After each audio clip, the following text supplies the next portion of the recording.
বন্ধু একজনকে তুমি আপন বানাইছো, বন্ধুরে তুমি এত ভালোবাসো, ওই বন্ধুর জন্য তুমি এত পাগল।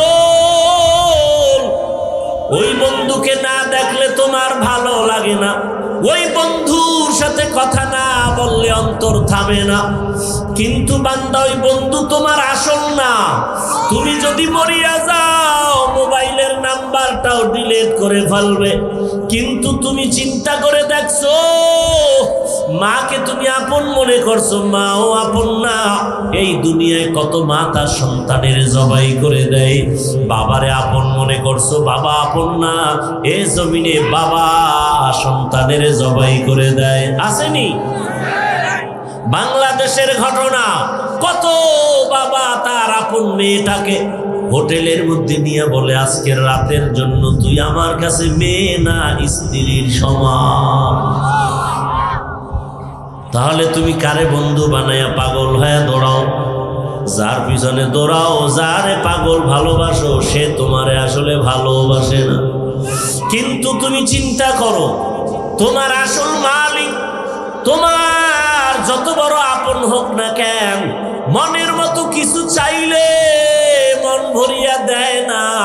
কিন্তু চাওয়ার আগে তোমারে যা দেওয়ার দরকার, এগুলো যিনি দিছে তিনি হলেন আসল। দুনিয়াতে আসার আগে আমার পানির প্রয়োজন দিছেন কে? দুনিয়াতে আসার আগে, আসার পরে আমার রৌদ্রের আলোর প্রয়োজন দিছেন কে? চাওয়ার পর না আগেই? দুনিয়াতে চলতে আমার বাতাসের প্রয়োজন কে দিছে? চাওয়ার আগেই যিনি দিছেন তিনি কে? তিনি হলেন আসল বন্ধু। তাকে তুমি আসল বন্ধু বানাও। কিন্তু সে মালিকের তুমি এখনো পর্যন্ত চিনো না। কেমন দয়ার মালিক, রাতের বেলা ঘুমায় গেছো, মরা অবস্থায় পড়ে আছো। আমার মাওলা যদি সজাগ না করতেন, ঘুম থেকে আর সজাগ হতে পারতাম না। ও আল্লাহর বান্দারা, আমার আল্লাহ দুনিয়াতে পাঠাইয়া যা প্রয়োজন দিয়েছে, দুনিয়াতে আসার পরে আমি তুমি হাঁটতে পারতাম না, হাঁটার শক্তি কে দিছেন? দুনিয়াতে আসার পরে দাঁত ছিল নি? সময় মতো দাঁত আমার আব্বা আম্মা দিছেন? কে দিছেন? আল্লাহ দিছেন। চাওয়ার পরে নাকি চাওয়ার আগে? দুনিয়াতে কথা বলার শক্তি ছিল না, আব্বু বলতে পারতাম না, আম্মু বলে ডাকতে পারতাম না। এই ডাকার শক্তি জবান দিয়া তৌফিকটা কে দিয়েছেন? ওই আল্লাহরে আজকে কেন ভুলিয়া গেছো? ওই আল্লাহর দেওয়া পানি না থাকলে বাঁচতে পারো না। ওই আল্লাহর দেওয়া সূর্যের আলো বন্ধ হলে চলতে পারো না। আমার দয়ার মাওলার চাঁদের আলো যদি না থাকে, তোমার জীবন বাঁচবে না। আমার মাওলার দেওয়া কত বাতাস তুমি ভোগ করো, ওই মাওলা বাতাস বন্ধ করলে বাঁচতে পারবা না। আমার মাওলা যদি ঘুম থেকে তোমারে সজাগ না করে, উঠতে পারতা না। আমার মাওলা যদি তোমার সামনে গরুটারে দুর্বল না বানায়, তুমি দুধ নিতে পারতা না। আমার মাওলা যদি নদীর মাছগুলো দুর্বল করে না দিত, তুমি ধরতে পারতা না। এত দয়া যিনি করলেন, ওই দয়ার মালিকের কেন চিনো না? কোথায় দৌড়াইতেছো? ওই মালিক যে তোমাকে ফজরের সময় ডাকতেছে, তুমি কি শোনো না? ওই মালিক তোমাকে মুয়াজ্জিনের দ্বারা জোহরে ডাকতেছে, বান্দায়া বান্দা, তুমি মাওলার ডাকে সাড়া দাও না, কোথায় ভাগতেছো? ওই মাওলা দয়া করে আবার বেজার না হইয়া জোহরের নামাজে ডাকাইলেন, যাও নাই। আমার আল্লাহ রাগ না করে আবার আসরের নামাজে ডাকাইলেন, বান্দা আয়। বান্দা তুমি আসরের হাজিরায়ও যাও নাই। আমার আল্লাহ রাগ না করিয়া বলে, মাগরিবে আয়। মাগরিবের হাজিরায়ও তুমি নাই। আল্লাহ বেজার না হইয়া আবার মুয়াজ্জিনের কয়, এশার সময় ডাক দাও। আমার সন্তান নাই, ছেলে নাই, মেয়ে নাই, স্ত্রী নাই, আমি একা। একটা বাবা মা সন্তানের কাছে না পাইলে পাগল হয়ে যায়।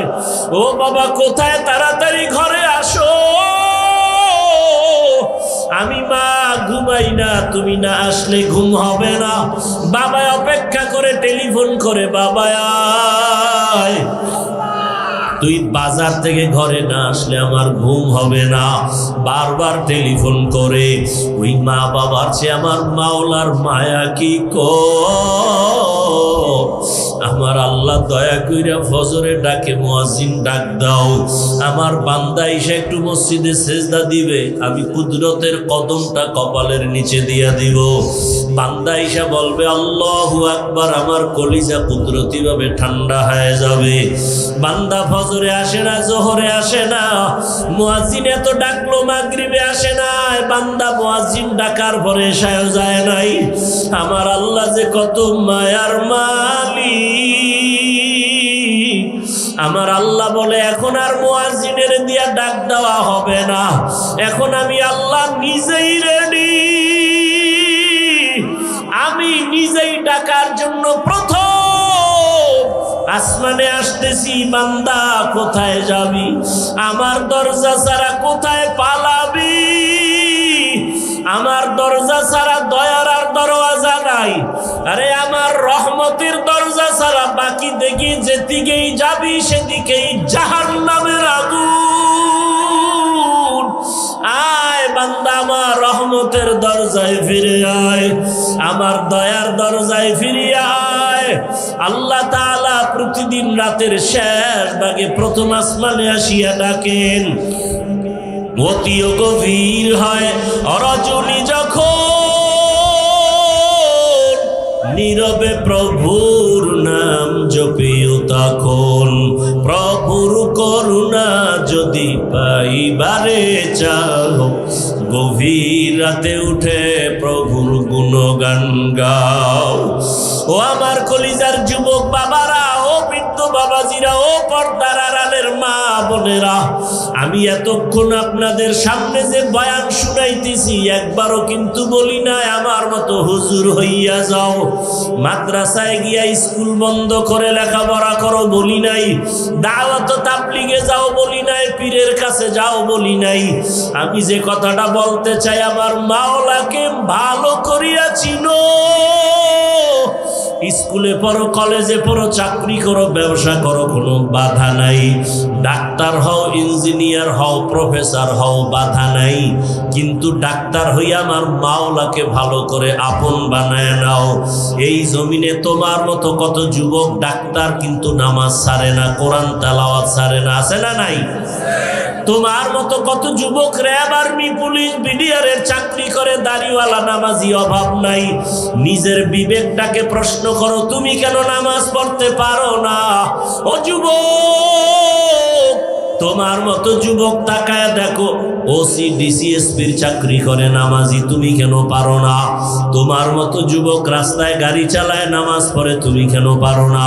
তোমার মতো জেনারেল লাইনের বান্দা ব্যবসা করে, নামাজ পড়ে, তুমি কেন পারো না রে বাবা?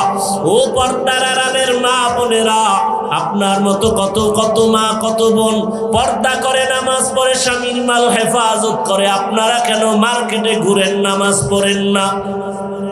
আমার মাওলার সাথে কেন এত বাহাদুরি? আরে আমার মাওলার দরজা থেকে কোথায় যাবে? আমার মাওলার দরজা থেকে ভাগার কোনো সুযোগ নাই। আমার আল্লাহ তো আজরাইলকে লাগায় রাখছে পিছনে, ভাগার উপায় নাই। আমার আল্লাহ বারবার ডাকে, রে গোলাম, নামাজে দাঁড়ায় আমাকে ডাক দাও। আমি আল্লাহ ভোর রাত্রে তোমাকে ডাকার জন্য আসছি। এখন সবাই নীরব, ঘরের মানুষও ঘুমায়, গাছের পাখিরাও ঘুমায়, জঙ্গলের পশুরাও ঘুমায়, নদীর মাছও নীরব। এই সময় আমি আল্লাহ নীরবে আসছি বান্দা তোমাকে ডাকার জন্য। এরে কে কি পরিমাণ গুনাহ করছো, হাতের গুনাহ, চোখের গুনাহ, জবানের গুনাহ, সারা রাত মোবাইল তাকায় তাকায় চোখ দিয়া গুনাহ করেছো, মোবাইলের দ্বারা গুনাহ করে হাত নাপাক করেছো। আমি আল্লাহ ক্ষমার দরজা দিয়ে ডাকতেছি, আয় বান্দা, তুই আমার কাছে ক্ষমা চাও, আমি আল্লাহ তোর জীবনের সব গুনাহ ক্ষমা করে দিব। কারণ গুনাহ নিয়ে কবরে গেলে জাহান্নামের আগুন এক সেকেন্ডের আযাব সহ্য করা সম্ভব হবে না রে গোলাম। ওই কবরে দুই পার্শ্বের মাটির চাপ সহ্য করতে পারবা না, সূর্যের গরম সহ্য করতে পারো না। ওই অন্ধকার কবরে যাওয়ার পরে তিনটা প্রশ্ন করা হবে। রবের পরিচয় দাও।